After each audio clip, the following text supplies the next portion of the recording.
14 વર્ષ બાદ આજે ચુકાદો આવવાનો છે। અમદાવાદના સિરિયલ બ્લાસ્ટ કેસમાં વર્ષ 2008માં સિરિયલ બ્લાસ્ટ થયા હતા। એક ઐતિહાસિક ચુકાદો કહી શકાય અને 14 વર્ષમાં અનેક પડકારો અનેક ઉતાર ચઢાવ આવ્યા છે। એક લાંબા ગાળા બાદ આજે ચુકાદો આવનાર છે। ત્યારે આજ અંગે વાત કરવા માટે આપણી સાથે સ્ટુડિયોમાં ઉપસ્થિત છે કોંગ્રેસમાંથી અશોક પંજાબી અને ભાજપમાંથી દીપક જોશી। આ બંનેનું સ્વાગત છે। दीपक में पहला आपने पूछीश 14 वर्ष बाद એટલે કે બહુ લાંબા ગાળા બાદ આ ચુકાદો આવી રહ્યો છે। ઐતિહાસિક ચુકાદો કહી શકાય। 2008માં જ્યારે સિરિયલ બ્લાસ્ટ થયા 54 થી વધુ લોકોના મોત થયા, 200 થી વધુ લોકો ઘાયલ થયા। એક ઐતિહાસિક ચુકાદો આજે આવનાર છે। બેન, વાત તમારી સાથે હું સંમત થઉં છું। થોડો ડિલે થયું છે, પણ આપણા જે પ્રોસિજરિયલ જે વર્ક છે, આપણું જે જ્યુડિશિયલ જે છે, એની અંદર એક વસ્તુ છે કે એક નિર્દોષ પણ ક્યાંક દંડાવો ન જોઈએ અને એના માટેની આ વસ્તુની પ્રક્રિયા થાય છે। એટલે બહુ છાણવીટ ભરીને થાય છે અને જે કંઈ વસ્તુ બની હતી એ ખરેખર દુઃખદાયક બની હતી। આ વસ્તુ એક વિકૃત માનસનું આપણે કહી શકીએ, કારણ કે આ ન તો કોઈ પાર્ટી ન તો કોઈ સમાજ આ વસ્તુને કોઈ એક્સેપ્ટ નથી કરતું, પણ જે માણસોના વિકૃત માનસ છે કે જેમણે આ પ્રવૃત્તિ માટે ટેવાયેલા છે, જે લોકો, આ તો ભારત દેશની આપણે ત્યાં બનેલો છે, બાકી સમગ્ર વિશ્વની અંદર જોવા જઈએ તો આ વસ્તુ બધા માટે નિંદનીય છે ને બધા આના સામે પડકાર રૂપ જ છે બધા સામે। અને એ કહી શકીએ 100% ઐતિહાસિક કહી શકીએ, કારણ કે અત્યાર સુધીના જેટલા જજમેન્ટ્સ આવ્યા છે રેર એન્ડ રેસ્ટ આવ્યા છે ને જે આપણે કહી શકીએ કે આવી બાબતોમાં જ્યુડિશિયલ પોતે કોઈ પણ પ્રકારનું કોમ્પ્રોમાઇઝ કરવા નથી માંગતું। એની પોતાની એન્ડ બોર્ડર હોય છે, એનાથી પણ થોડાક આગળ જઈને એ પોતે જાય છે, કારણ કે 54 જેટલા વ્યક્તિઓનું મોત થયું છે અને 200 જેટલા ઘાયલ થયા હતા। જે એમણે જીવ ગુમાવ્યો છે, જે કોઈ પોતાનો પુત્ર હશે, કોઈકનો પતિ હશે, એટલે કહી શકીએ કે કોઈએ પોતાના પરિવારના માણસો જ્યારે ગુમાવ્યા છે ત્યારે એમની જે વેદના આપણે સમજીએ ને ત્યારે આપણને લાગે કે ખરેખર આ ચુકાદો એ ઐતિહાસિક ચુકાદો અને એમની આટલા વખત સુધી રાહ જોઈ અને ખરેખર આજે પરિણામ તરફ જઈ રહ્યું છે। હું માનું છું ત્યાં સુધી ટૂંક સમયની અંદર જ એ જાહેર થઈ જશે।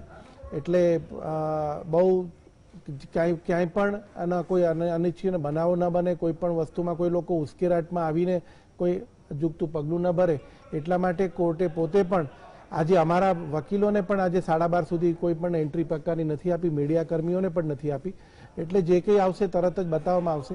પણ સાચી વાત છે, થોડું ડિલે થયું છે, ખરેખર ધીમે ધીમે વસ્તુને પ્રક્રિયાને ફાસ્ટ કરવી જોઈએ। પણ જે કંઈ બન્યું છે, ચાલો આજે ચુકાદો તો આવી રહ્યો છે, એટલે આપણે એક વસ્તુ માનીએ કે જે મરણ ગયા છે એમને પોતાને ન્યાય મળશે। જી જી અશોકભાઈ, જે રીતે દીપકભાઈ કહી રહ્યા છે કે ચલો લાંબા ગાળે પણ ચુકાદો આવી રહ્યો છે, પરંતુ કાયદાકીય પ્રક્રિયા ઘણી લાંબી છે। 14 વર્ષ વીતી ચૂક્યા છે, પરિવારજનો ન્યાયની માંગ કરી રહ્યા છે અને 14 વર્ષ બાદ આજે ચુકાદો આવનાર છે। આજે આપણે અત્યારે ચર્ચા કરી રહ્યા છે, ડિબેટ કરી રહ્યા છે, ત્યારે કોર્ટની અંદર સ્પેશિયલ કોર્ટમાં જજ બેસી ગયા છે અને ચુકાદો આપવાની પ્રક્રિયા શરૂ થઈ ગઈ છે અને મને લાગે છે કે આજની આપણી ડિબેટ પૂરી થાય ત્યાં સુધી કદાચ ચુકાદો આવી પણ જાય। હવે જ્યાં સુધી પ્રશ્ન છે લાંબી કાયદાની પ્રક્રિયાની, તો મને લાગે છે કે એ અસહનીય છે અને એ લાંબા કાયદાની પ્રક્રિયાને ટૂંકી કરવા માટેના પ્રામાણિક પ્રયત્નો થવા જ જોઈએ, કારણ કે છેલ્લા 14 વર્ષ થઈ જાય અને પછી એનો કોઈ રિઝલ્ટ ના મળે, 14 વર્ષ પછી કોઈ ચુકાદો આવે તો એ ચુકાદાનો અર્થ રહેતો નથી। 2008ની અંદર આ બધું થયું હતું અને મને યાદ છે હું અમદાવાદમાં જ હતો। આખું અમદાવાદ અને ગુજરાતમાં ભયંકર આતંક ભયનો માહોલ હતો અને માત્ર 70 મિનિટની અંદર જ લગભગ 20-21 બ્લાસ્ટ થયા અને જુદી જુદી જગ્યા ઉપર બ્લાસ્ટ થયા। એનું મતલબ આ છે કે આ બહુ આયોજિત, પૂર્વ આયોજિત આતંકવાદી કૃત્ય હતો અને એમ કહેવામાં આવે છે કે ગોધરા કાંડ પછીનો જે બદલો લેવા માટેની ભાવના અંગે એક અપડેટ મળી રહી છે। અશોકભાઈ, આપને રોકવા માંગીશ, જજે ચુકાદો સંભળાવવાનું શરૂ કર્યું છે, તો અમદાવાદ સિરિયલ બ્લાસ્ટ કેસમાં અપડેટ મળી રહી છે। આરોપીઓને વર્ચ્યુઅલી કોર્ટ સમક્ષ હાજર કરવાની કવાયત કરવામાં આવી છે, તો જજ દ્વારા ચુકાદો સંભળાવવાનું શરૂ કરવામાં આવ્યું છે। તો આરોપીઓને વર્ચ્યુઅલી કોર્ટ સમક્ષ હાજર રાખવામાં આવ્યા છે। અલગ અલગ સ્થળે આરોપીઓ છે તેમને વર્ચ્યુઅલી કોર્ટ સમક્ષ હાજર રાખવામાં આવ્યા છે। કોર્ટ પરિસરમાં પોલીસ બંદોબસ્ત ગોઠવી દેવામાં આવ્યો છે। અશોકભાઈ, આપ કહી રહ્યા હતા। હા, હું એમ કહું છું કે આ દિવસે આખા ગુજરાત ને અમદાવાદમાં એક આતંક ને ભયનો માહોલ હતો અને પરિસ્થિતિ એટલી ખરાબ હતી કે કોઈના કોઈનો પર વિશ્વાસ નહોતો. કેટલાક દિવસ સુધી તો લોકો સાયકલને અડતા નહોતા, બહાર જતા નહોતા. બહુ ખરાબ સ્થિતિ હતી. હવે જે પણ ચુકાદો આવે, હું વ્યક્તિગત રીતે માનું છું કે લગભગ 58 નિર્દોષ લોકોની મોત થઈ છે આની અંદર, જેનો કોઈ ગુનો ન હતો. અને જે આરોપી છે એ ખરેખર કાયદાના આરોપી નથી, પણ એ માનવતાના પણ આરોપી છે. અને હું કહું કે ધર્મ કે મજહબના પણ આરોપી છે. આ સંસારમાં કોઈ પણ ધર્મ, કોઈ પણ મજહબ, કોઈ પણ સંપ્રદાય, કોઈ પણ મહાપુરુષ, કોઈ પણ વ્યક્તિ આવી હત્યાઓનું સમર્થન કરતા નથી. પણ જે ધર્મના નામે અમદાવાદમાં, ગુજરાતમાં, દુનિયામાં દરેક જગ્યાએ જે ધર્મના નામે હત્યાઓ થઈ રહી છે, કે જે આતંક થાય છે, કે હિંસા થાય છે, એ ધર્મને કલુષિત કરવા માટેનો એક પ્રયાસ માત્ર જ હોય છે. તો આ જે કાંડની અંદર જે લોકો ગુજરી ગયા એને ન્યાય મળવાનું આજે મને મળી જશે. મને એવું લાગે છે કે આજે ચુકાદો આવશે. હું વ્યક્તિગત માનું છું કે જે કોઈ મૂળ આરોપી હોય આની અંદર એમને ફાંસીથી ઓછી સજા મળવી ન જ જોઈએ. અને જે કોઈ આની અંદર સહકાર આપ્યું હોય એને પણ કઠિનમાં કઠિન સજા મળે, સખતમાં સખત સજા મળે, જેના કારણે એક દાખલો બેસી જાય. પણ એની સાથે સાથે એક વ્યક્તિ તરીકે હું એમ પણ માનું છું કે જે 58 લોકોની મૃત્યુ થઈ છે એમને ન્યાય ત્યારે જ પૂરું ન્યાય મળી શકે કે એમને સંપૂર્ણ વળતર જે મળવું જોઈતું હતું એ વળતર પણ હજુ સુધી મળ્યું નથી. અને એમના જે ઘરવાળાઓ છે એ ઘરમાંથી કોઈ એકને નોકરી આપવાની જવાબદારી પણ એ સરકારે લઈ લેવી જોઈતી હતી નૈતિક દ્રષ્ટિએ, તો એ પણ થઈ નથી. પણ હું વ્યક્તિગત રીતે બીજી વાત આપની સમક્ષ રજૂ કરવા માંગુ છું કે ભારતના સંવિધાનમાં, ભારતના બંધારણમાં રાજ્ય સરકાર હોય કે કેન્દ્ર સરકાર હોય, એમની પ્રાથમિક ફરજ છે કે રાજ્ય અને દેશમાં રહેનારા તમામ નાગરિકોની જાન અને માલની રક્ષા કરવાની જવાબદારી સરકારની હોય છે. કોઈ પણ રાજ્યમાં, કોઈ પણ દેશમાં કાયદો અને વ્યવસ્થા બગડે તો એની મૂળ જવાબદારી તે જે સરકારની હોય છે. તો આ જે બ્લાસ્ટ થયા છે, તો એ સમયે જે કોઈ સરકાર હોય કે જે ગોધરાકાંડ થયું છે, જે કોઈ સરકાર હોય, કાયદો અને વ્યવસ્થા ભાંગીને ભૂકો થઈ ગયો હતો. સરકાર આમાં કશું કરી શકી નથી. તો એ જ સરકારનું આજે હું ગુજરાત સરકારને અપીલ કરું છું કે ચુકાદો આવી જાય.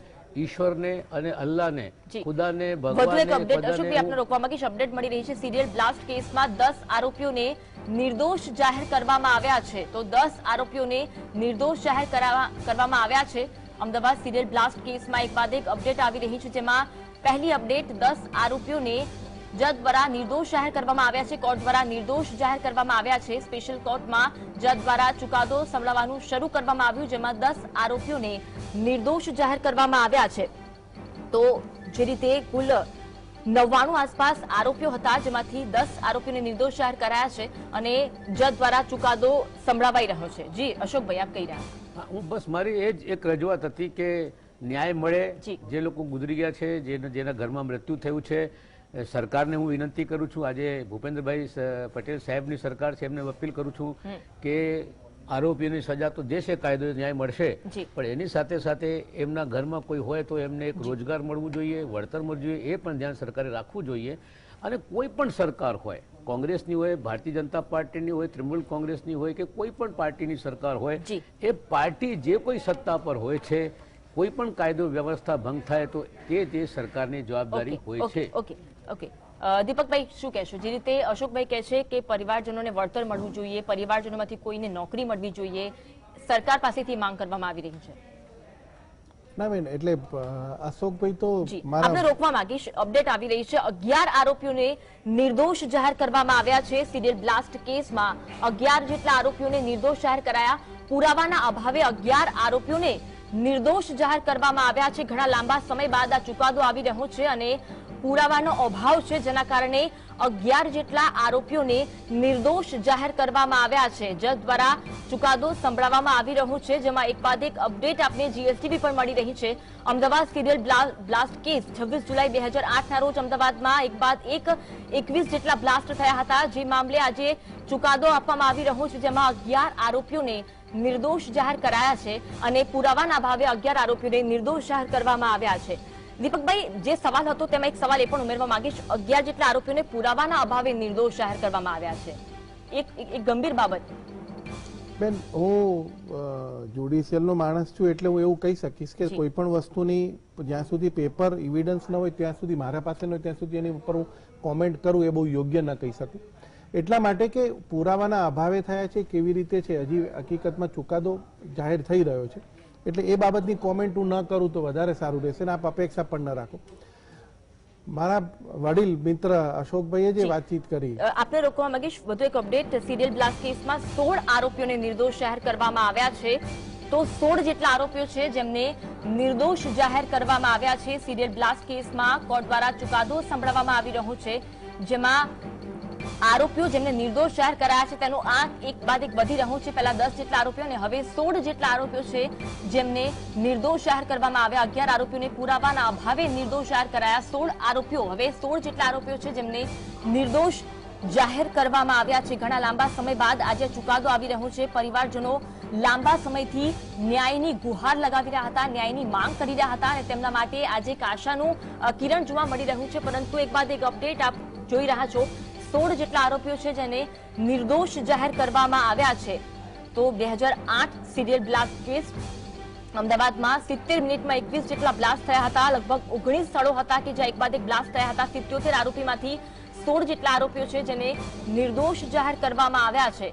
તો પુરાવાના અભાવે આરોપીઓને નિર્દોષ જાહેર કરવામાં આવ્યા છે. જજ દ્વારા ચુકાદો સંભળાવવામાં આવી રહ્યો છે. લાંબા ગાળા બાદ આ ચુકાદો આવી રહ્યો છે. પરિવારજનો ઘણી બધી માંગ કરી રહ્યા હતા, આશા અપેક્ષાઓ રાખી રહ્યા છે. પરિવારજનો એક તરફ સરકાર પાસેથી વળતરની પણ આશા રાખી રહ્યા છે.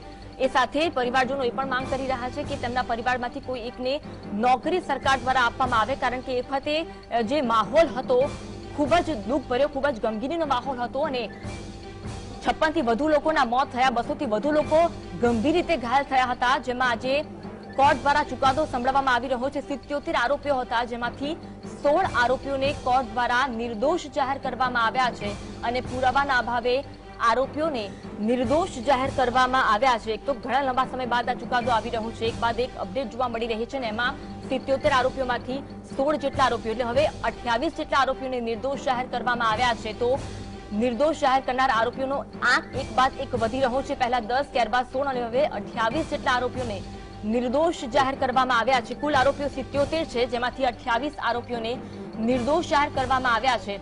10 આરોપીઓમાં પુરાવાના અભાવે નિર્દોષ જાહેર કરવામાં આવ્યા. હવે વધુ 28 એટલે કે કુલ 28 આરોપીઓ એવા છે કે જેમને નિર્દોષ જાહેર કરવામાં આવ્યા છે. તે લોકો વિરુદ્ધ કોઈ પુરાવા નથી જેના કારણે તેમને નિર્દોષ જાહેર કરવામાં આવ્યા છે. તમામ જે આરોપીઓ છે, જે લોકો હાલ જેલમાં સજા કાપી રહ્યા છે, તેમને વિડીયો કોન્ફરન્સિંગના માધ્યમથી કોર્ટરૂમમાં હાજર કરવામાં આવ્યા છે. એક તરફ કોર્ટ પરિસરમાં પોલીસ બંદોબસ્ત, અમદાવાદના વિવિધ વિસ્તારોમાં પોલીસ બંદોબસ્ત ગોઠવી દેવામાં આવ્યો છે, જેમાં એક બાદ એક અપડેટ મળી રહી છે.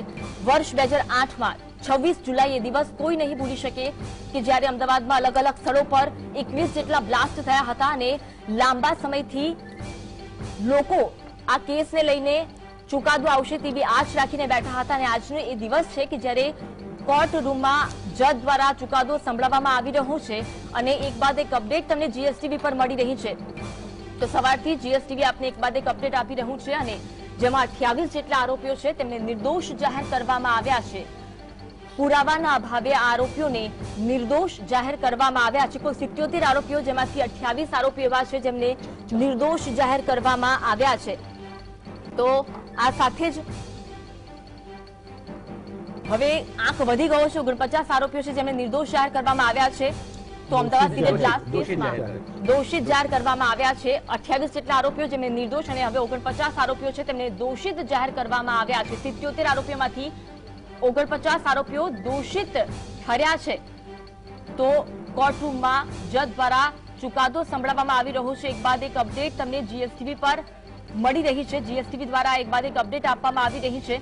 સ્પેશિયલ કોર્ટમાં આ ચુકાદો સંભળાવવામાં આવી રહ્યો છે, જેમાં 49 આરોપીઓ દોષિત ઠર્યા છે, દોષિત જાહેર કરવામાં આવ્યા છે. કુલ 77 આરોપીઓ જેમાંથી પહેલા 28 આરોપીઓને પુરાવાના અભાવે નિર્દોષ જાહેર કરવામાં આવ્યા હતા અને હવે 49 આરોપીઓ એવા છે કે જેમને દોષિત જાહેર કરવામાં આવ્યા છે. તો કુલ આરોપીઓ 77 જેમાંથી 8 આરોપીઓ એવા છે કે જે ભાગેડુ છે. હજુ તે આરોપીઓ ક્યાં છે તે અંગેની તપાસ કરવામાં આવી રહી છે અને તેમાંથી 77 આરોપીમાંથી 28 આરોપીઓને નિર્દોષ જાહેર કરવામાં આવ્યા પુરાવાના અભાવે અને 49 આરોપીઓ જેમને દોષિત જાહેર કરવામાં આવ્યા છે. 26 જુલાઈ 2008 ના રોજ અમદાવાદમાં સિરિયલ બ્લાસ્ટ થયો હતો અને ઘણા લાંબા સમય બાદ જજ દ્વારા ચુકાદો સંભળાવવામાં આવી રહ્યો છે, જેમાં કોર્ટરૂમમાંથી એક બાદ એક અપડેટ આપને મળી રહી છે। 49 આરોપીઓ જેમને દોષિત જાહેર કરવામાં આવ્યા, 28 આરોપીઓ નિર્દોષ જાહેર થયા છે। પુરાવાના અભાવે 28 જેટલા આરોપીઓને નિર્દોષ જાહેર કરવામાં આવ્યા છે। તો ઘણો લાંબા સમય બાદ આ ચુકાદો આવી રહ્યો છે। 8 આરોપી એવા છે જે ભાગેડુ જાહેર થયા છે। 77 માંથી 12 આરોપીઓ પુરાવાના અભાવે નિર્દોષ જાહેર થયા છે। તો 49 આરોપીઓને દોષિત જાહેર કરવામાં આવ્યા, 28 આરોપીઓ પુરાવાના અભાવે નિર્દોષ જાહેર થયા અને 49 આરોપીઓને દોષિત જાહેર કરવામાં આવ્યા। કુલ 77 આરોપીમાંથી અને 8 આરોપી એવા છે જે હજુ પણ તેમનો કોઈ જ પત્તો નથી, એટલે કે તેમની તપાસ કરવામાં આવી રહી છે। તે આરોપીઓ ક્યાં છે તે અંગેની તપાસ ચલાવવામાં આવી રહી છે। 26 જુલાઈ 2008 અમદાવાદમાં સિરિયલ બ્લાસ્ટ કેસમાં સ્પેશિયલ કોર્ટ દ્વારા ચુકાદો સંભળાવવામાં આવી રહ્યો છે। તો આ કેસને લઈને અનેક પડકારો જોવા મળ્યા હતા।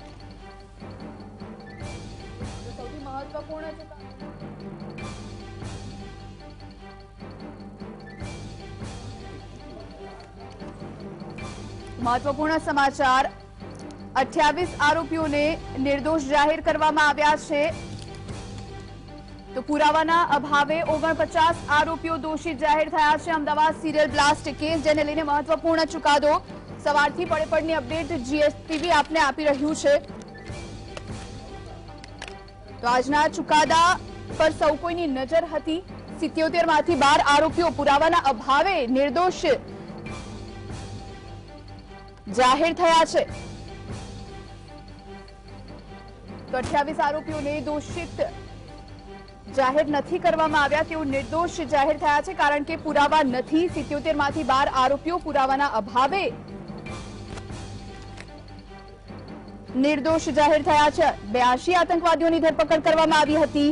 26 જુલાઈ 2008 ના રોજ 20 વિસ્તારોમાં 21 જેટલા બોમ્બ બ્લાસ્ટ થયા હતા। 56 લોકોના મૃત્યુ થયા હતા।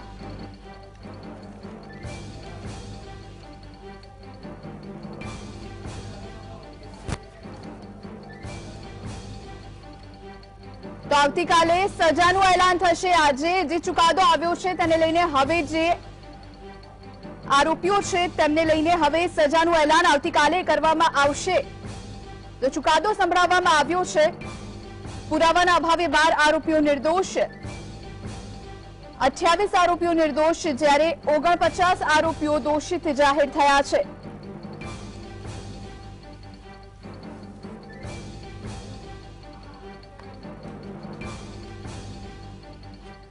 તો જે ચુકાદાની કદાચ પરિવારજનો લાંબા સમયથી એટલે કે 14 વર્ષથી રાહ જોઈ રહ્યા હતા। સિરિયલ બોમ્બ બ્લાસ્ટ કેસ 2008ની આ વાત છે। અનેક પરિવારોમાં આક્રંદ છવાયું હતું, અમદાવાદની ધરતી ધ્રુજી હતી, ત્યારે હવે તેને લઈને આજે ચુકાદો સામે આવ્યો છે। આવતીકાલે સજાનું એલાન થશે। આજ વિશે વધુ વાતચીત માટે, વધુ ચર્ચા કરવા માટે આપણી સાથે ભાજપમાંથી દીપકભાઈ જોશી જોડાયેલા છે, કોંગ્રેસમાંથી અશોક પંજાબી જોડાયેલા છે અને ભાવેશ બારોટ જેવો વકીલ છે। આપ ત્રણેય મહાનુભાવોનું સ્વાગત છે જીએસટીવીમાં। સૌથી પહેલા જે પ્રમાણે સામે આવી છે વાત, ભાવેશભાઈ આપને પૂછવા માંગીશ, જે પ્રમાણે ચુકાદો આવ્યો છે, કેટલાક નિર્દોષ સાબિત થયા છે તો કેટલાક દોષિત ઠર્યા છે। આવતીકાલે સજાનું એલાન થશે, આપ કેવી રીતે જોઈ રહ્યા છો ને શું સજા થઈ શકે? આમાં આજીવન કેદ તથા ફાંસીની પણ જોગવાઈ છે, એટલે રેડ કેસ ગણી અને ખૂબ જ ગંભીર પ્રકારનું કૃત્ય કરેલ છે, ષડયંત્ર કરેલ છે। એમાં 58 થી ઉપરના મૃત્યુ નિપજાવી અને 244 જેટલા ઈજાગ્રસ્ત છે અને સાક્ષીઓ પણ પૂરતા સપોર્ટ કરેલ છે। એટલે સૌથી કડકમાં કડક સજા કહેવાય અને ભોગ બનનાર જે છે વિક્ટીમ, એમના પરિવારની પણ એક જ માંગ હોય કે આવા જે આતંકવાદી કૃત્ય કર્યું છે અને ઇન્ડિયામાં ફરી આવું કૃત્ય ન કરે અને એના એવા જજમેન્ટ આવે કે જે ફાંસી સુધીની સજા થાય, તો આવનારા સમયમાં આવું કરતા લોકો અટકે, એ માટે આવનારા સમયમાં ફાંસી થવી જોઈએ એવી દરેકની માંગ છે। બિલકુલ, જે લોકોમાં માનવતા જ નથી રહી, આતંકવાદીઓ છે જે લોકો, અને તેમને કડકમાં કડક સજા થાય, ક્યારેક ફાંસીની સજા તો આજીવન કેદની સજા, આની માંગ ઉઠી રહી છે ચારે તરફથી। પરિવારજનો પણ સતત આક્રંદ કરી રહ્યા છે, સરકારી નોકરીની પણ માંગ કરવામાં આવી રહી છે। ત્યારે દીપકભાઈ આપની પાસે આવવા માંગીશ પહેલા કે 49 આરોપીઓ કે જેઓ દોષિત જાહેર થયા છે, 28 આરોપીઓ શંકાના આધારે નિર્દોષ સાબિત થયા છે। સૌથી પહેલા આપ જણાવશો, આપ આ ચુકાદાને કેવી રીતે જોઈ રહ્યા છો? બેન ચુકાદો તો એટલે મેં પહેલા પણ કીધું કે હું જ્યુડિશિયલમાંથી આવું છું એટલે કોઈ પણ વસ્તુના પેપર્સ વિના તો હું પોતે પણ કોઈ પણ કોમેન્ટ્સ કરી શકું, પણ અમને પૂરેપૂરો ભરોસો છે કારણ કે જ્યુડિશિયલ સિસ્ટમ એક એવી છે કે જે બધું તપાસીને નિર્દોષ હોય નિર્દોષ અને સજાને પાત્ર હોય એને સજા કરતા જ હોય છે. અત્યાર સુધીનો મારો 26 વર્ષનો જે વકીલાતનો જે રેકોર્ડ છે એની અંદર મેં જોયું છે ક્યાંય પણ નિર્દોષ માણસને સજા નથી થઈ અને દોષિત માણસ ક્યારેય છૂટ્યો નથી. સવાલ ક્યાં છે કે જે અમુક એના જે પેરિફેરીસ છે, ધારો કે એવિડન્સ છે ને એના ઉપર જે એમણે કહીને નીચે જવું પડશે. ટ્રાયલ કોર્ટ તો હંમેશા એપેલેટ કોર્ટ હોય છે, ફેક્ટ્સ ઉપર ઓછી જતી હોય છે, લો પોઈન્ટ ઉપર વધારે જતી હોય છે, પણ ટ્રાયલ કોર્ટ જ્યારે છે ત્યારે એને એવિડન્સ ને બધા ઉપર જે જતા હોય છે, જ્યાં પુરાવા નથી હોતા, જ્યાં ડાયરેક્ટ એવિડન્સ નથી હોતા. તો છેલ્લા દાયકાથી વધુ સમયથી આ ચુકાદાની રાહ જોવાઈ રહી હતી અને આખરે સ્થિતિ સ્પષ્ટ થઈ છે કે કેટલા આરોપીઓ દોષિત કેટલા નિર્દોષ.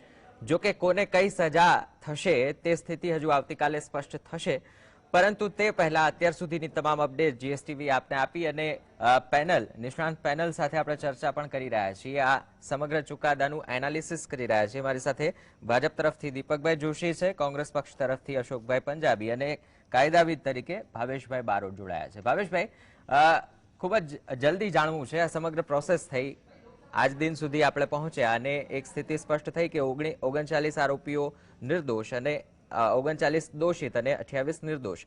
સમગ્ર પ્રક્રિયા કઈ રીતે થઈ હતી અને આજે સ્થિતિ સ્પષ્ટ થઈ છે, કયા કયા ગ્રાઉન્ડના આધારે સ્પષ્ટ થઈ? 49 આરોપીઓને જે નામદાર કોર્ટે તકસીરવાર છેડવા છે, જી, સજાનું એલાન હજુ તો કાલે એમના 49 આરોપીના કેટલા વકીલ સાહેબ છે એ બધા પોતાના અસીલને નિર્દોષ ઠરાવવા માટે આર્ગ્યુમેન્ટ કરશે અને સરકાર તરફે વધુમાં વધુ સજા થાય એના માટે આર્ગ્યુમેન્ટ થશે. ખૂબ જ મોટો ભાગ છે કે ચાર્જશીટ 51 લાખ પત્તાની છે, બીજા ડોક્યુમેન્ટ જોવામાં 6,000 તો એના દસ્તાવેજી પુરાવા છે. એટલે આ 49 જે આરોપી છે એમની સામે કયા કયા સેક્શન પ્રમાણે એમને દોષિત ઠરાવવામાં આવ્યા છે, એ પછી એમની સજાનું પ્રોવિઝન નક્કી થાય કે ઘણાને 302 પૂરતા રાખ્યા છે, ઘણાને 120 બી છે, ઘણાને આઈટી એક્ટ છે, કે ઘણાએ બોગસ કાર્ડ બનાવીને ટિકિટો બુક કરાવી છે. તો એમાં કોનો શું રોલ છે, ઇન્વોલ્વમેન્ટ કેટલું છે, એ પ્રમાણે એમની સામે કઈ સેક્શન દ્વારા એમને દોષિત ઠરાવવામાં આવે છે. એ પછી એમના વકીલો જે 49 એક્યુઝ છે એમના વકીલો એમને આરોપી નિર્દોષ છે એને ઓછામાં ઓછી સજા થાય, એમનું પરિવાર એમના ઉપર ડિપેન્ડ છે, એમના ઘરે કોઈ બીમાર છે કે 14 વર્ષ જેટલો મોટો સમય જતો રહ્યો છે, એ બધી રજૂઆત કરીને એમના આરોપીને ઓછામાં ઓછી સજા થાય. અને સરકાર તરફે અને વિક્ટીમ જે છે એ લોકો એવું જ છે કે મેક્સિમમ 302 માં આજીવન તેમજ ફાંસીની સજાની જોગવાઈ સુધીના પ્રોવિઝન છે. અને રેડ ઓફ રેડ કેસ ગણી અને ખૂબ જ કૃત્યપૂર્વકનું આમ આયોજન કરીને જે સિવિલ હોસ્પિટલ જેવી જગ્યાએ બ્લાસ્ટ કરવામાં, જેમાં ડોક્ટર સાહેબોના ફેમિલી ગયા છે, વિક્ટીમો જે સેવા કરવા ગયા હતા એ પણ એમના ફેમિલી ગયા છે, અને ના પૂરા એવી ખોટ પડી છે. એટલે ક્યાંક ને ક્યાંક આજીવન અથવા તો ફાંસી સુધીની સજા થવાના ચાન્સીસ આ કેસમાં છે. બિલકુલ દીપકભાઈ, આવતીકાલની રાહ રહેશે, પણ અત્યાર સુધીની આ કાર્યવાહીથી ચોક્કસ તમામ ગુજરાતીઓ પર એક અસર તો પહોંચી જ છે, કારણ કે જે વેદના અમદાવાદ શહેરે સહન કરી અને તેના પડઘા રાજ્યભરમાં પડ્યા હતા. દીપકભાઈ, હું માનું છું ત્યાં સુધી માત્ર ગુજરાત નહીં પણ પરંતુ સમગ્ર દેશ, અને આ તો આ જે પરિસ્થિતિ જે છે જે સમગ્ર વિશ્વ પોતે એમાંથી પસાર થઈ રહ્યું છે આ તકલીફોથી, એટલે સમગ્ર વિશ્વની અંદર, કારણ કે 70 મિનિટની અંદર આટલા બધા બ્લાસ્ટ થવા અને 56 જણાના મૃત્યુ થવા, એટલે હું માનું છું 200 જેટલા ઇન્જર્ડ. અને સાહેબે જે વાતચીત કરી કે એવી જગ્યા કે જે સેન્સિટિવ એકદમ હોસ્પિટલ, કે ત્યાં કોઈ પણ માણસ પોતાની રીતે કંઈ કરી જ ન શકે. જો કે બ્લાસ્ટ તો એવી વસ્તુ છે કે કોઈ પણ જગ્યાએ મૂકે ત્યારે એની સામે લડી શકતું જ નથી કોઈ. એટલે એવી પરિસ્થિતિની અંદર જ્યારે થતું હોય ત્યારે સમગ્ર વિશ્વ પોતે આ ફિલિંગ્સથી એકદમ એ થયું છે. અને જે અરેરાટી ભરી કહી શકીએ, હું માનું છું ત્યાં સુધી ગોધરાકાંડ પછીની જે આપણે બોમ્બેમાં જે થયું એ રીતની આ પણ ઘટનાને કોઈ ભૂલી શકે એમ નથી. અને હું માનું છું ત્યાં સુધી જે રીતે અત્યારે આપણે જે કંઈ સાંભળ્યું છે કોર્ટના જે જજમેન્ટનું જે ચાલી રહ્યું છે અત્યારે, હજી તો કાલે બધાની સજાનું પરફેક્ટ થશે, આજે ને કાલે આર્ગ્યુમેન્ટ થશે અને પછી એનું થશે સરકાર તરફથી અને આરોપીના વકીલ તરફથી જે આર્ગ્યુમેન્ટ થશે અને પછી સજા એક્ઝેક્ટ શું થશે એનું નક્કી થશે. પરંતુ હું માનું છું ત્યાં સુધી જે વાતચીત કરી છે કે જે 302 અને કાવતરું બધું લગભગ આજીવન તો બધાને થવાની લગભગ શક્યતાઓ છે. ફાંસીની સજા પણ આની અંદર થઈ શકે છે 100%, એમાં કોઈ શંકાને સ્થાન નથી. એટલે 2 દિવસ આપણે રાહ જોવાની થઈ. પણ જે વસ્તુ બની છે ખરેખર નિંદનીય બની છે. હું માનું છું ત્યાં સુધી રેર ઓફ રેર કેસની આની આપવી જોઈએ, કારણ કે ફરીથી આવી કોઈ વસ્તુ ન બને. કારણ કે આ જે કૃત્ય જે થયું છે અમાનવીય કૃત્ય થયું છે. આમાં કોઈ નથી સમાજ હોતો, નથી કોઈ પાર્ટી હોતી, કોઈ વસ્તુ નથી હોતી. આ વિકૃત માણસના માનવીઓએ પોતાનું એક કાવતરું ગોઠવીને આ સમાજની જે આપણી જે વ્યવસ્થા છે એને ડિસ્ટર્બ કરવાનો એક પ્રયત્ન કર્યો છે. ખરેખર હું તમને કહું કે આ ઉદાહરણ પૂરું પાડવું જ જોઈએ, એમાં કોઈ શંકાને સ્થાન નથી. ચોક્કસ. અશોકભાઈ, આ જે વર્ષો મતલબ આટલી મોટી ઘટના અને ત્યારબાદ ચુકાદો આવવો, આટલા સમયમાં આપણને પ્રજા તરફથી પણ એક ઘણી એવી બાબતો ખુલીને સપાટી પર આવી, જે એકતાની વાત હોય, રાજકીય પક્ષ, સમાજ, ધર્મ, આ તમામથી ઉપર ઉઠી અને જે વાતાવરણનું સર્જન થયું, કદાચ એ કારણભૂત છે કે આરોપીઓને આપણે અહીંયા સુધી લાવી શક્યા, ગુનેગારોમાં તબદીલ કરી શક્યા અને હવે સજાના કટઘરા સુધી લઈ જઈ રહ્યા છીએ. મેં અગાઉ વાત કરી હતી જેમ કોઈ પણ આતંકવાદી કૃત્ય હોય એ કોઈ ધર્મ કે કોઈ વિશેષ વ્યક્તિનો અપરાધી નથી હોતો, કોઈ ધર્મનો અપરાધી નથી હોતો, પણ એ સમગ્ર માનવવાદનો અને માનવ જાતિનો અપરાધી હોય છે. આવા અપરાધનો જેટલો વખોડી કાઢી શકે વખોડી કાઢવું જોઈએ અને જેટલી કઠોરમાં કઠોર સજા મળવી જોઈએ, કોઈ પણ આતંકવાદી હોય એને સજામાં મળવી જોઈએ. મને એટલું યાદ છે કે તારીખ 26મી જુલાઈ 2008ના રોજ હું અમદાવાદમાં હતો અને જ્યારે એક પછી એક બ્લાસ્ટ થતા હતા, કોઈને ખબર નહીં, જે અફરાતફરીનો માહોલ અને અમદાવાદના લોકો અહીંયાથી ત્યાં દોડે ને ભાગે, કોઈ ક્યાં જઈ રહ્યું છે કોઈને ખબર જ નહીં. 2 મિનિટમાં સમાચાર મળ્યા કે સિવિલ હોસ્પિટલમાં થયા, કે લાલ દરવાજામાં સાયકલ ઉપર થઈ ગયા, કે પછી બાપુનગરમાં થયા. એટલે એક સાથ લગભગ 20-21 બ્લાસ્ટ જે થયા છે, એનું મતલબ આ થયું છે કે બહુ આયોજનબદ્ધ, યોજનાબદ્ધ અને બિલકુલ તૈયારી સાથે. એ તો મને નથી યાદ કે હિન્દુસ્તાનમાં કે દુનિયાના કોઈ પણ શહેરમાં એક જ કલાકમાં એક સાથે એટલા બ્લાસ્ટ થયા હોય અને એમાં લગભગ 58 લોકો મૃત્યુને પ્રાપ્ત થયા છે. બિલકુલ. અત્યારે જે કોર્ટમાં નામદાર જજે જાહેર કર્યા છે, 39 લોકોને દોષી જાહેર કર્યા છે. તો સૌથી પહેલા તો હું મારી અસંતોષ અને વેદના વ્યક્ત કરું છું કે આટલું લાંબુ જે પ્રક્રિયા છે, ન્યાયિક પ્રક્રિયા, એ ખરેખર ઇટ્સ ડિનાઇડ ટુ જસ્ટિસ. લાંબા સમય પછી તમે જજમેન્ટ આપો, એ જજમેન્ટનો અત્યારે કોઈ અર્થ રહેતો નથી. પણ જે થયું છે એમાં હું મારી લાગણી છે અને માંગણી તો ન કરી શકાય કે જે કોઈ અપરાધી હોય એમાં ઓછામાં ઓછી ફાંસીની સજા મળવી જોઈએ. ચોક્કસ. આવી ઘટનામાં દેશભરના તમામ લોકોનો એ સૂર હોય છે અશોક. કારણ કે એની હવે વસ્તુ બીજી આપના માધ્યમથી સરકાર સુધી પહોંચાડવા માંગુ છું કે ભારતના બંધારણ સંવિધાન પ્રમાણે કલમ નંબર 356 પ્રમાણે જે કોઈ રાજ્ય હોય કે સેન્ટર હોય કે કેન્દ્ર સરકાર હોય, તેમની પ્રાથમિક જવાબદારી લોકોને જાન અને માલની રક્ષા કરવાની હોય છે. કોઈ પણ વ્યક્તિ વડાપ્રધાન હોય કે કોઈ પણ વ્યક્તિ મુખ્યમંત્રી હોય, કોઈ પણ પક્ષ દિલ્હીમાં હોય કે કોઈ પણ પક્ષ રાજ્યોમાં હોય, એમની પ્રાથમિક જવાબદારી જાન અને માલની રક્ષાની હોય છે. એટલે આ બ્લાસ્ટથી ખબર પડે છે કે જે તે સરકાર ગુજરાતમાં લોકોની જાન માલની રક્ષા કરવામાં નિષ્ફળ ગયા હતા. એટલે એમની જવાબદારી થાય છે કે જે લોકો મૃત્યુને પ્રાપ્ત થયા છે એમના ઘરવાળામાંથી કોઈ એકને નોકરી આપવી જોઈએ અને વળતર પણ એમને આપવી જોઈએ. જે લોકોએ સહન કર્યું છે, નિર્દોષ લોકો હતા. શું એનું દોષ હતું? દોષ હતું વ્યવસ્થાનું, કે વ્યવસ્થા 21 બ્લાસ્ટ થાય અને સરકાર કે પોલીસ કે CIB ડિપાર્ટમેન્ટને ખબર ન પડે.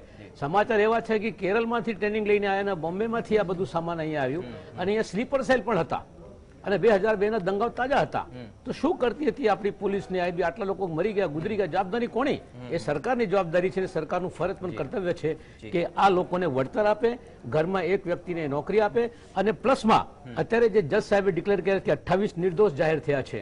હવે જે 28 નિર્દોષ જાહેર થયા છે એની જવાબદારી પણ સરકારની છે કે કેમ એ દોષી સાબિત કરી શક્યા નથી, દોષી નહોતા તો શા માટે એમને પકડ્યા? તો જે 28 નિર્દોષ છે જે જાહેર થયા છે એમને પણ વળતર આપવાની સરકારની જવાબદારી છે. તો સરકાર જે છે પોતાની જવાબદારીમાંથી છટકી શકે નહીં. કોઈ પણ સરકાર હોય, હું કહેવા એ માંગુ છું કે ભવિષ્યમાં કોઈ પણ હોય, કાયદો વ્યવસ્થા જાળવવાની જવાબદારી સરકારની છે અને એના કારણે જે નાગરિક ભોગતો હોય તો એને વળતર કે એને ન્યાય આપવાની જવાબદારી પણ સરકારની છે, નાગરિક કોઈ પણ હોય. ઓકે દીપક, જવાબ. હું આને કોઈ પોલિટિકલ રંગ આપવાનો પ્રયત્ન નતો કરતો, પણ પંજાબી સાહેબ તો મારા વડીલ છે, એમણે પોતે જાણવું જોઈએ 2008માં કેન્દ્રમાં સરકાર કોની હતી. એમની જ સરકાર હતી, એ ત્યારે પણ રજૂઆત કરી શક્યા હોત. ખરેખર એક વસ્તુ છે, હું તમને કહું કે ક્યારે પણ ભારતીય જનતા પાર્ટી કે એની સરકાર કોઈ પણ આવી પ્રકારની પ્રવૃત્તિ થતી હોય એમાં કોઈ પણ પોલિટિકલ રંગ આપવા માંગતી નથી. હું બહુ સ્પષ્ટ કહી દઉં છું, જે કંઈ છે જરૂરિયાત છે ને જે કંઈ કોર્ટના આદેશો આવશે એ પ્રમાણે ભારતીય જનતા પાર્ટીની સરકાર અત્યારે કેન્દ્રમાં છે અને રાજ્યમાં છે, બંને જગ્યાએ એનું પાલન કરશે. અમને સંપૂર્ણપણે ન્યાયાલય ઉપર ભરોસો છે, એમાં કોઈ શંકાને સ્થાન નથી.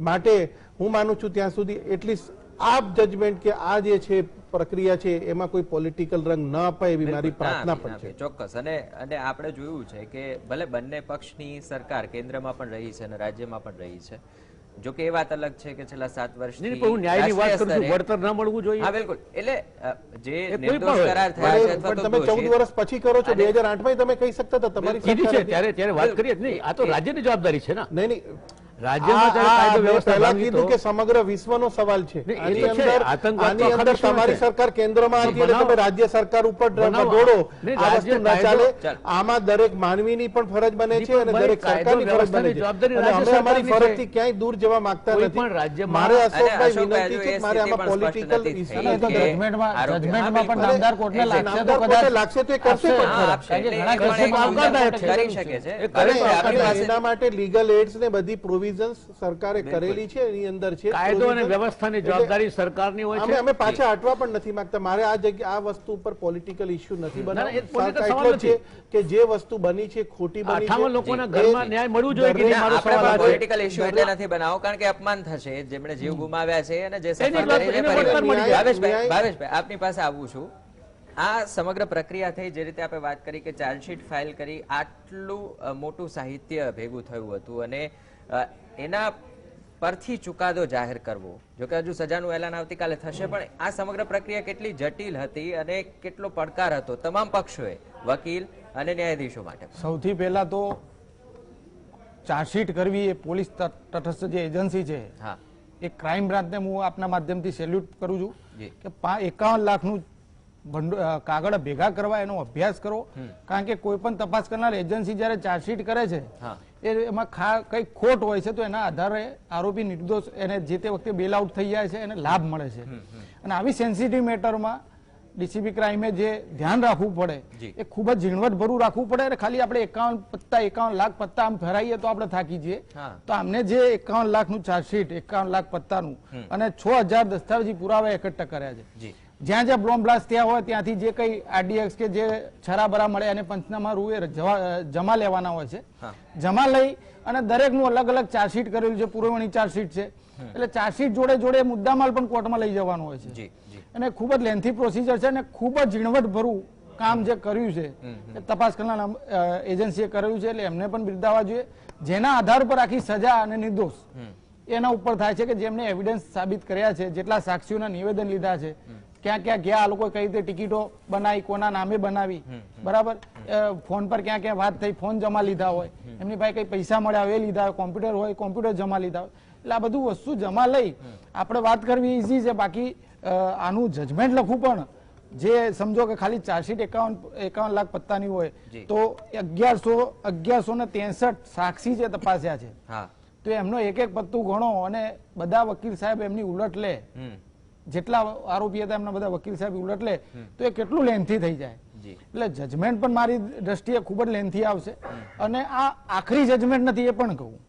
જે નિર્દોષ છૂટ્યા છે એની સામે પણ અપીલ થવાની છે અને જેને સજા થઈ છે એ લોકો પણ અપીલમાં જવાના છે. આ આખરી જજમેન્ટ નથી. અને ઘણા કેસમાં નીચે જે નિર્દોષ છૂટ્યા છે એ ઉપર એમને સજા કન્ફર્મ રહે છે અને ઘણા છૂટે જેને સજા થઈ છે એ નિર્દોષ પણ છૂટે છે. એટલે ત્યાં આગળ પણ ટેકનિકલ બધા જે ચાર્જશીટ ઓર્ડર થયો હશે એ ઓર્ડરમાં ક્યાંય પણ આટલું મોટું ઓર્ડર હશે એટલે એમાં પણ લખવામાં એ લખીને એને વાંચવું એમાં ક્યાંય સતી નથી રહી ગઈ. કારણ કે આ મેટર છે સુપ્રીમ સુધી જવાની છે.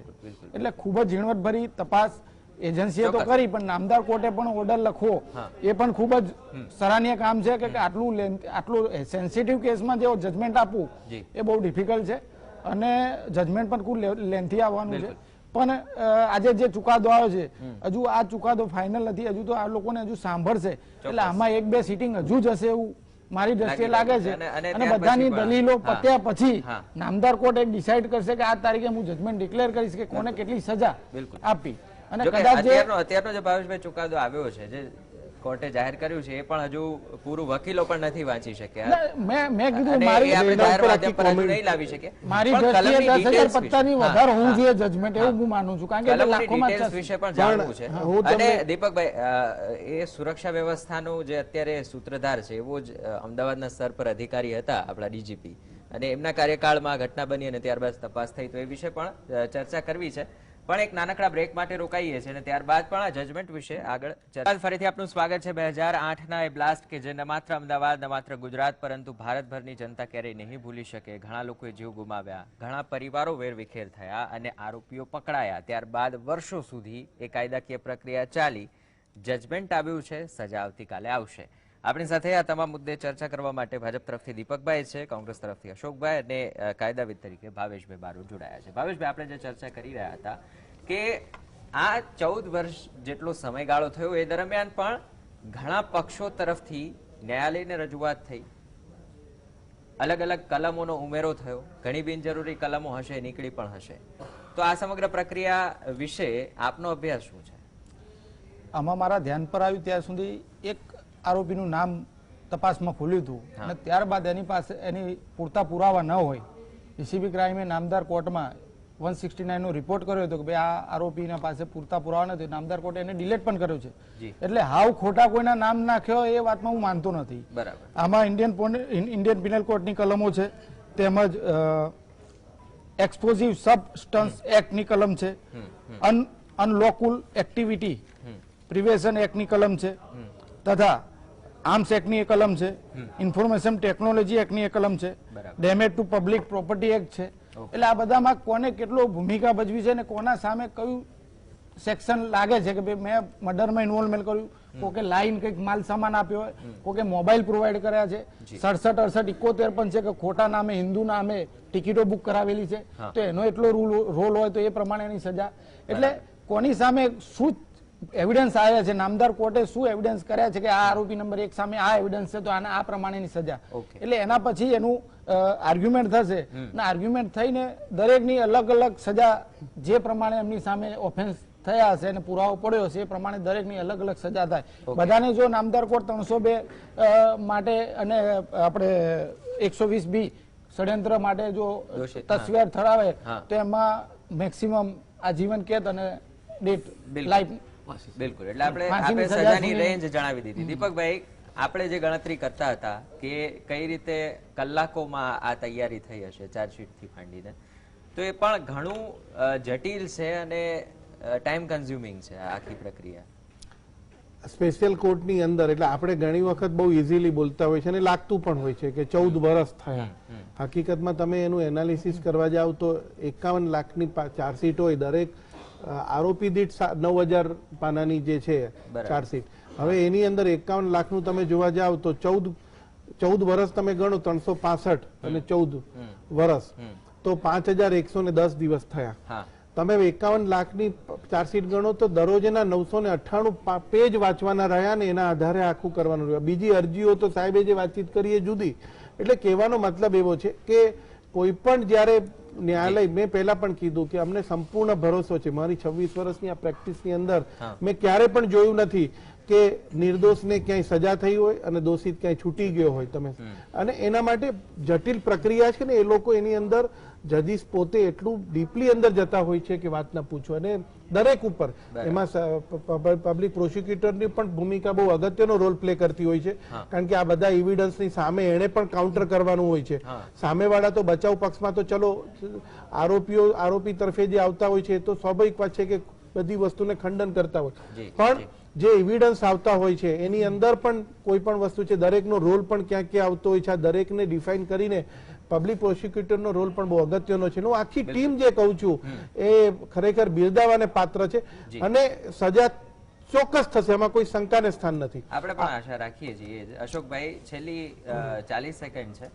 જો રાજનીતિ એક અલગ વિષય છે, આરોપ પ્રત્યારોપને અત્યારે આપણે જવા દઈએ, પણ સમગ્ર મુદ્દે કારણ કે જવાબદારી ગૃહ વિભાગની પણ આવી જાય છે, ઉચ્ચ પોલીસ અધિકારીઓથી માંડી અને સ્થાનિક સ્તર પર જે તે જિલ્લા કે શહેરમાં આક્ષેપ પ્રત્યાક્ષેપની અગેન હું વાત કરું છું કે એ નથી કરવું, પણ સૂચનો જોઈએ છે વિપક્ષ તરીકે.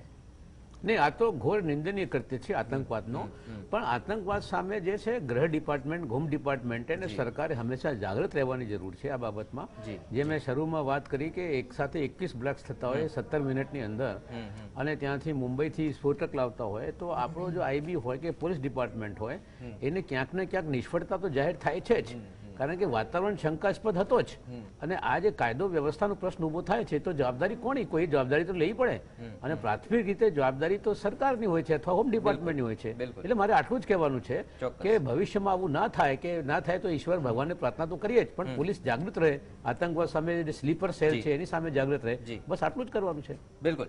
તો આવતીકાલે સ્પષ્ટ થઈ જશે કે કોને શું સજા થાય છે. 49 આરોપીઓ છે કે જેને કોર્ટે દોષી જાહેર કર્યા છે. આપ ત્રણેય મહેમાનો દીપકભાઈ, અશોકભાઈ અને ભાવેશભાઈ અમારી સાથે જોડાયા, આપનો ખૂબ ખૂબ આભાર.